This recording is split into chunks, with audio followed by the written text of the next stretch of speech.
Now, with it being April Fool's Day, I for some reason thought it might just be the perfect day to do a video tackling this topic or answering one of the questions I tend to get asked the most, which is some variation of the question, do I think Star Wars is dead or dying? And I right away know there will be some people or fans, or perhaps former fans at this point, saying it is already long since dead, and the answer as to why is a rather obvious one. It is the quality of the content itself that is the problem, or the fact that it gets treated like content that is the biggest part of the problem, that instead of focusing on quality, making the absolute best shows and or movies you can, it gets churned out simply to make money and to get or keep people excited and to keep them excited and spending their money on what is next. That is what is destroying Star Wars. While other fans will say it is doing just fine and its demise is greatly exaggerated by a certain portion of the fan base, who have been saying it is dead for years at this point, and if it really were dead, we wouldn't need a new video every other week from some YouTubers out there with a title or thumbnail proclaiming it's dead, because it would just be dead and gone already. And that not only is it still alive and well, but if Lucasfilm and Disney are to be believed this time, we actually have a slew of new Star Wars movies coming in a few years. We could be on the cusp of it being a very good time to be a Star Wars fan.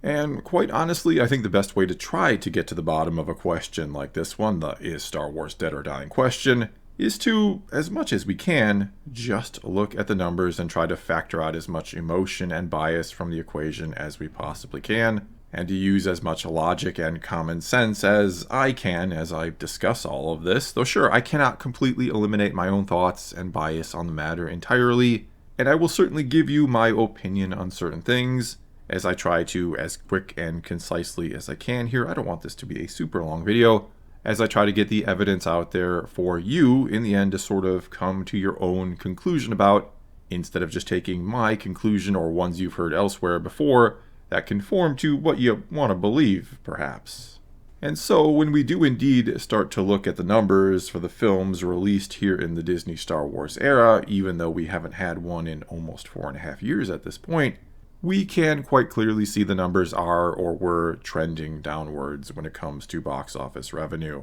No one can argue against that. It is quite clear right in the graph on your screen now. And we can also see that The Force Awakens, the first movie of the sequel trilogy, made roughly twice as much as the last film in the trilogy did, that being The Rise of Skywalker. Which then obviously means if you discount what is no doubt at least a slight increase in the average price of a movie ticket over the course of 4 years, the 4 years it took the trilogy to complete, it means that the first film in the trilogy sold roughly twice as many tickets as the last one did, which I think we could say means or begins to suggest that Star Wars hype and excitement was cut pretty much in half from the beginning of the trilogy to the end. Though I do think you could argue that in the lead up to The Force Awakens, hype and excitement may have been a bit overinflated and in a way led to a bigger box office take than it should have gotten, or that it wasn't exactly representative of just how much, on average, people enjoy or want to see Star Wars, if that makes sense.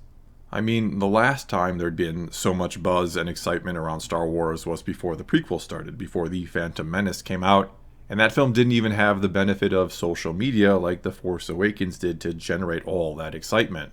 And so basically what I'm saying is the excitement over The Force Awakens, which not only heralded the return of Star Wars to the big screen for the first time in a decade, but also the sequel to the original trilogy, that alone, it being everywhere and everyone talking about it and not wanting to miss out or be left out, that probably got some people who generally just don't care about Star Wars and never will in any sort of significant way to go and see it just because, or maybe they got dragged almost against their will to the theater by someone they knew that loved Star Wars and wanted someone to go with them. Then there's also people like me who went and saw The Force Awakens 5 times in the theater because at the time I felt compelled to out of love for Star Wars, and not even because I enjoyed the movie that much, though I certainly didn't hate it at the time and still don't hate it today. Not saying it is the greatest, but had The Last Jedi delivered on the mystery boxes it brought up, well, things might just be different in the fandom right now. But I digress, and my point is that, yes, there was just an unprecedented amount of hype and excitement around The Force Awakens, and the box office reflects that. And so I don't think that the fandom was cut in half by the end of the trilogy or anything quite like that or that extreme. Certainly a great many had checked out at or even before the end of the trilogy, and no, that's certainly not a good thing, and there was absolutely, again, a downward trend. No one, I think, could argue against that. But I think that downward trend says that they mainly failed to capitalize off of all that initial hype around The Force Awakens, and that yes, many just didn't care by the end. Many fans were off the Disney Star Wars bandwagon, and not a whole bunch of new ones jumped on board along the way either. And Solo's box office failure also says that the Star Wars name or brand, even when featuring a well-known and beloved character, it wasn't enough after only a couple of years or a few movies to get people excited and to automatically show up at the theater to watch it, if you will. However, this is only half the story, and the other half of the story is the Disney Plus Star Wars shows, and this is where we could descend into an interesting and intricate and very lengthy discussion or debate around the viewership numbers that we have available to us, which, mind you, do not even come directly from Disney, but rather are from third parties. And we could talk about and analyze minutes watched compared to length of episode and total number of episodes in the season, and how previous seasons may boost minutes viewed in a current season and all of that. And though certainly there is much to take away from that, it's very important, and I'll show you the numbers. They should be on your screen now, and I'll refer to them a bit going forward, but I instead want to take a somewhat different approach. I want to do something a little different here, something that maybe hasn't been done or looked at or compared before, whereas the viewership numbers have many times before by many out there been compared and looked at, and I've even made videos going into them myself. And so going along with trying to sort of look at and measure the hype or excitement I was just kind of doing with the movies, I want to instead look at the trailer numbers, views, thumbs up, thumbs down, etc., which, tend to say going into a show or before its release how excited people were or weren't for it. And though I don't think we can take too much away from this exactly, these are not end-all be-all numbers by any stretch of the imagination, I do still find a few rather interesting things in them, and I do think they tell a sort of story worth noting. And so the first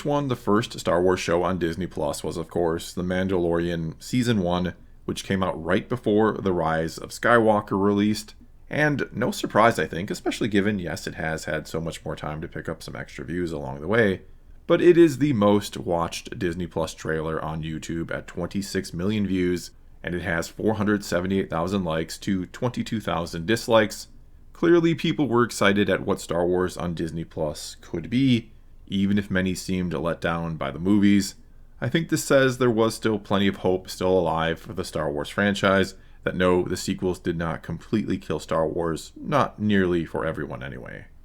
And then after what is, even though we don't have the numbers for Season 1, but after what is widely regarded as a very, very good and much enjoyed first season, it was followed up by the second season of The Mandalorian roughly a year later, which on 9 million less views on the trailer, got even more likes at 491,000, and far, far less dislikes at only 6.1k. Again, clearly people had enjoyed Season 1 and were very, very excited for the next one, and even if overall views were down by about a third, I'd argue hype and excitement was up for that next season. Grogu in particular, I would say, had managed to enter pop culture in a way that nothing from the sequels had been able to get close to.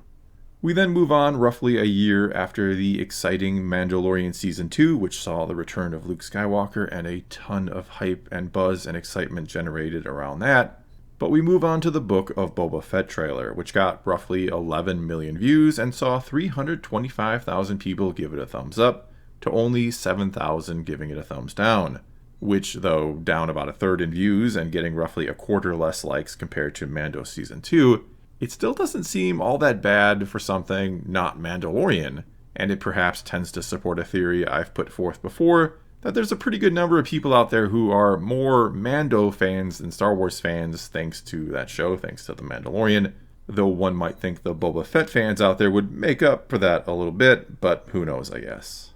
A few months after the Book of Boba Fett, which was met with, mixed reviews, I'd say, other than what are commonly referred to as the Mando Season 2.5 episodes that saw Din Djarin and Grogu reunited. which most people seem to enjoy, as they also saw Luke and Ahsoka return to live action as well. Anyway, a few months after the Book of Boba Fett wrapped up, came the Kenobi trailer, and along with it came more hype and excitement than for anything else we'd seen before for a Disney Plus show. It got 606,000 likes on 19 million views,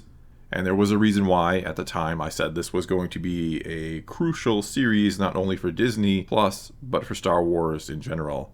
That if they got this right, they could potentially bring back a lot of fans that were maybe not so happy with the sequel trilogy, because we were talking about the return of not only a fan favorite character like Obi-Wan Kenobi, but we were talking about the return of Ewan McGregor and Hayden Christensen as Anakin. This, in theory, could be a big win for them if they got it right.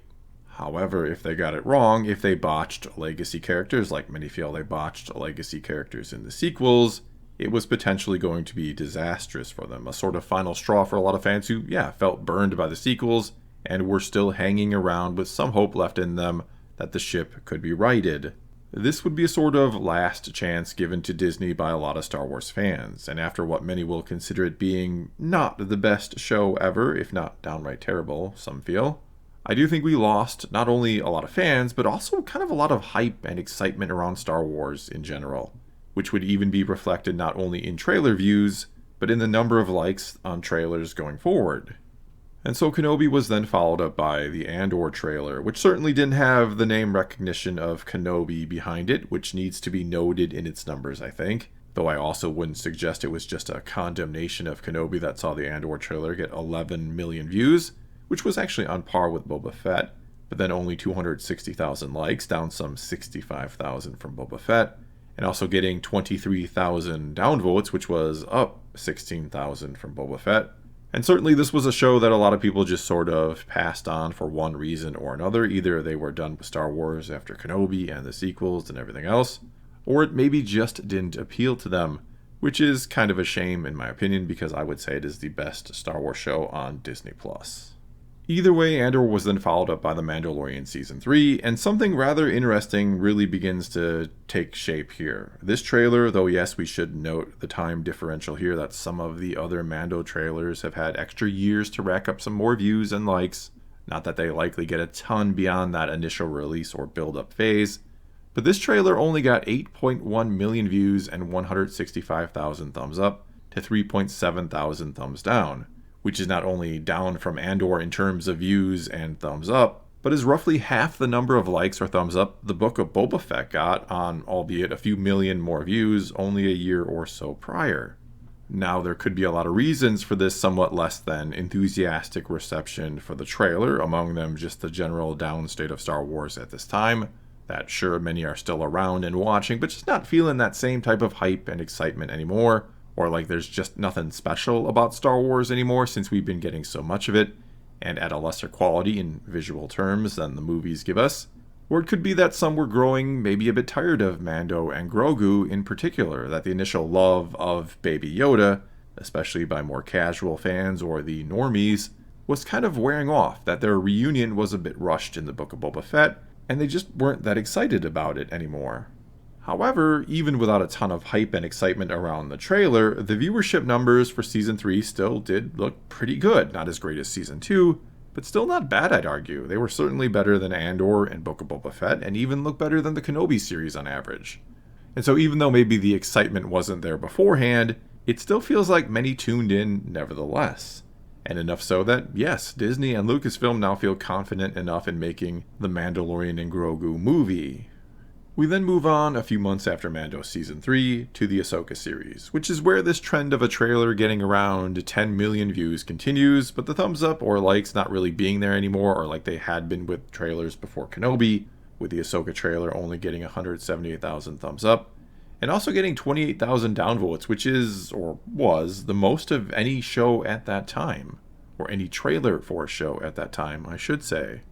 But since then, and just a couple weeks ago now, the trailer for The Acolyte came out, and on 9.4 million views, virtually the same that Ahsoka got on her trailer, it has so far gotten 185,000 thumbs up, which is actually 7,000 more than Ahsoka on the same number of views, but it's also received a whopping 622,000 downvotes, which, interestingly enough, is more than any number of upvotes a show trailer has gotten so far. And though we could talk about how crazy it is to get that many downvotes, that it's closing in on 2/3 at this point, and don't get me wrong, I think that says a lot. There's a lot we could discuss and take away from that number, though I mainly think this is more a backlash to Leslie Headland, the showrunner, than it is maybe anything else. Either way, it is interesting to note that, as I just mentioned, it has more thumbs up than the Ahsoka trailer had or has, and is comparative to the Mandalorian Season 3 trailer in that department. And not that far down from Andor, which I would have to guess got a lot of those thumbs up kind of after the fact. It has developed, you could almost say, its own sort of cult following.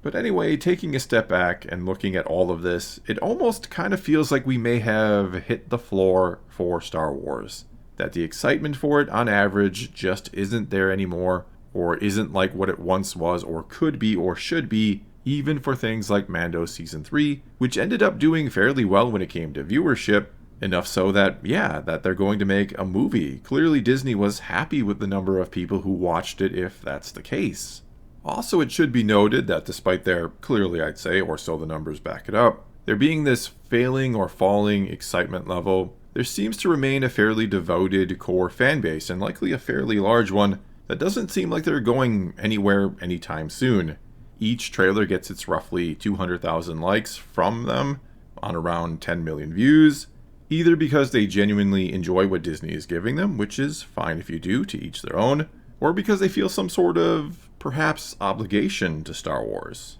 That they've been a fan for so long and loved it forever that they don't really want to question the quality. They don't want to feel like they've wasted their time on it, or maybe they sort of find it their duty to be there for it in the face of so many people saying it is dead or dying. And that, kind of ironically, it could have a little something to do with those making the claim that it is dead that keeps some, who knows how many, clinging on simply to prove them wrong, simply to prove that Star Wars is alive and well,